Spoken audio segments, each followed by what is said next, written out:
औज़ुबिल्लाहि मिनश्शैतानिर्रजीम बिस्मिल्लाहिर्रहमानिर्रहीम। आज हमने पढ़ना है हमारा बेटा ये ऑब्स्टेटिक्स की बुक है, emergency evacuation by midwife. Midwife जो है एमरजेंसी में क्या क्या काम करेगी बेटा। अगर कोई एमरजेंसी पेश आ सकती है तो आप जो LHVs हैं बेटा ये मिडवाइफ भी हैं। मिडवाइफ या ऑब्स्टेटिक्स जो है ये मिडवाइफ का ही ना दूसरा नाम ऑब्स्टेटिक्स है। तो ये सारा इन्होंने बच्चे की पैदाइश से रिलेटेड ही सारे काम करने होते हैं बेटा। तो कोई भी एमरजेंसी आ जाएगी तो उसमें घबराना नहीं है। ये हमारे LHV के पार्ट फर्स्ट के लेक्चर हैं। एट टाइम्स उस वक़्त इन रिमोट डिस्ट्रिक्ट्स जो दूर दूर अजला हैं और डॉक्टर में नॉट भी अवेलेबल हो सकता है, डॉक्टर ना भी हो। रिमोट डिस्ट्रिक्ट कहते हैं जो दूर दूर के अजला हैं। If a patient bleeding profusely, अगर मरीज़ को बहुत ज़्यादा ब्लीडिंग हो रही हो, it will be necessary for the midwife. तो ये मिडवाइफ के लिए ज़रूरी है टू इवैक्यूएट द यूट्रस, कि वो यूट्रस को बच्चादानी को इवैक्यूएट करे। इवैक्यूएशन का तरीका हमने पहले समझा दिया है बेटा। औरत को जो है लिथोट्रिप्सी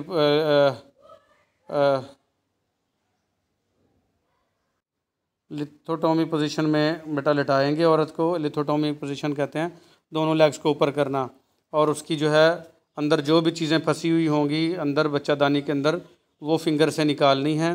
और वो सारा तरीका इससे पिछले लेक्चर में अगर किसी ने नहीं सुना तो सुन सकती है।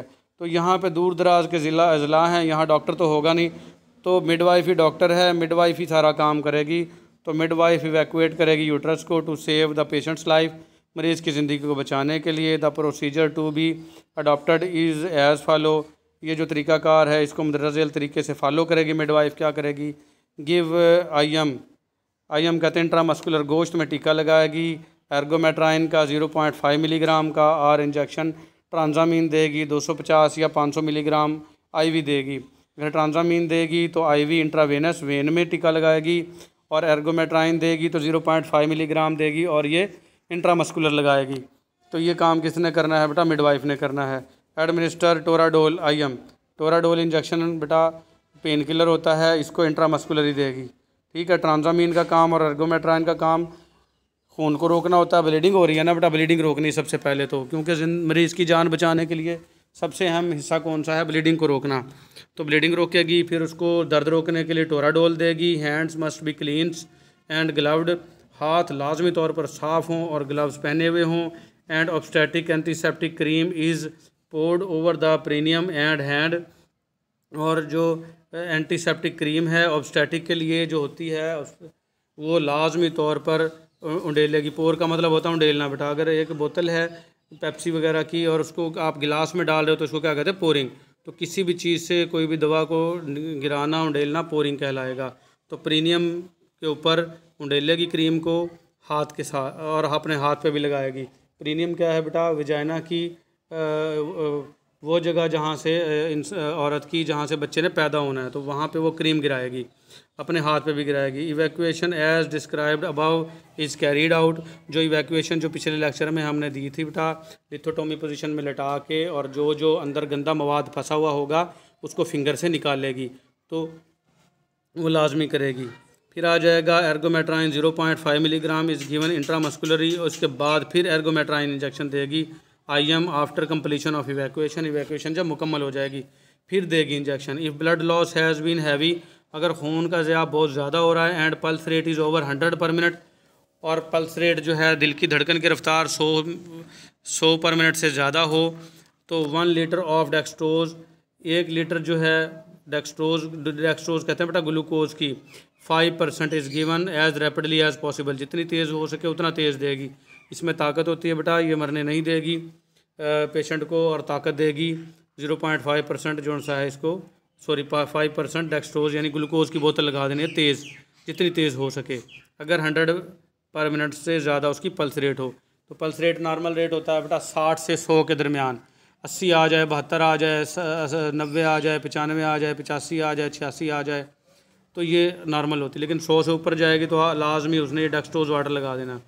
Arrange for the transfer of the patient to the nearest hospital, और अरेंजमेंट करेगी, गाड़ी मंगवाए, कार मंगवाए, उनको कहे भी गाड़ी का इंतज़ाम करो, नियरेस्ट हॉस्पिटल जाना है। As after the hospital performed evacuation, अगर हॉस्पिटल बाद में भी इवैक्यूएशन करता है जैसे उसने और अपने मिडवाइफ ने कर दी है, बच्चादानी की सफाई को इवैक्यूएशन कहेंगे। Placental pieces may be retained and would need to be removed. तो प्लेसेंटा के जो पीसेस हैं वो लाजमी तौर पर रह सकते हैं और उनको लाजमी तौर पर रिमूव करना ज़रूरी होगा। तो ये सारे के सारे काम एमरजेंसी की सूरत हाल में किसने करने हैं बेटा? मिडवाइफ में करने हैं। आफ्टर केयर, उसके बाद ये हो गया, इवैक्यूएशन हो गई, तो उसके बाद क्या करेगी? A sepsis must be observed as for delivery cases. अगर डिलीवरी केस हैं तो ए सेप्सिस लाजमी तौर पर मुशाहिदा करना है कि कोई अंदर इन्फेक्शन तो नहीं हो रहा, जरासीम से पाक चीज़ों का ऐसी अशिया इस्तेमाल करना, पायोडीन वगैरह या क्रीम होती है ऑब्स्टेटिक क्रीम जो जरासीम से पाक रखती है, वो लाजमी तौर पर बाद में उसका मुशाहिदा करना है कि ये हो रही है कि नहीं, जरासीम ना फैलने पाएँ। Engorgement of breast may occur in abortion has occurred in the second trimester.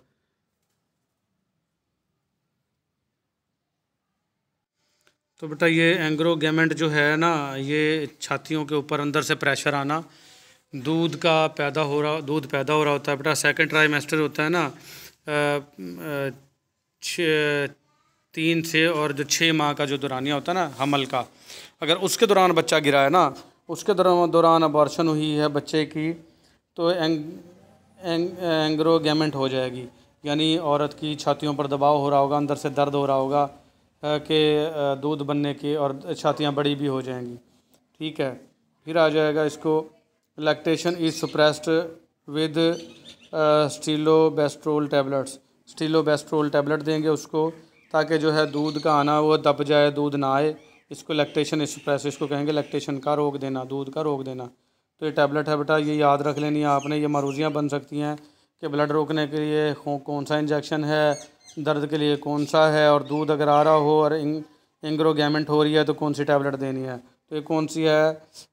स्टीलोबेस्ट्रोल tablet है 10 मिलीग्राम, ये देनी है twice in a day for 7 days. TID का मतलब है टी से ट्वाइस इन अ डे, एक दिन में 2 मरतबा देनी है, सुबह शाम देनी है और 7 दिनों तक देनी है बेटा। ये भी मारूजी बन सकती है। ठीक है, तो फिर आ जाएगा एनीमिया फॉलोज ब्लड लॉस। खून की कमी हो सकती है क्योंकि ब्लड लॉस हो गया, therefore iron tablets must be given for a few months. यही वजह है कि आयरन की टेबलेट्स आपने देनी है चंद माह के लिए। आयरन की टेबलेट क्या करेंगी? आपका खून बढ़ाएंगी। ठीक हो गया बेटा, तो ये आपका था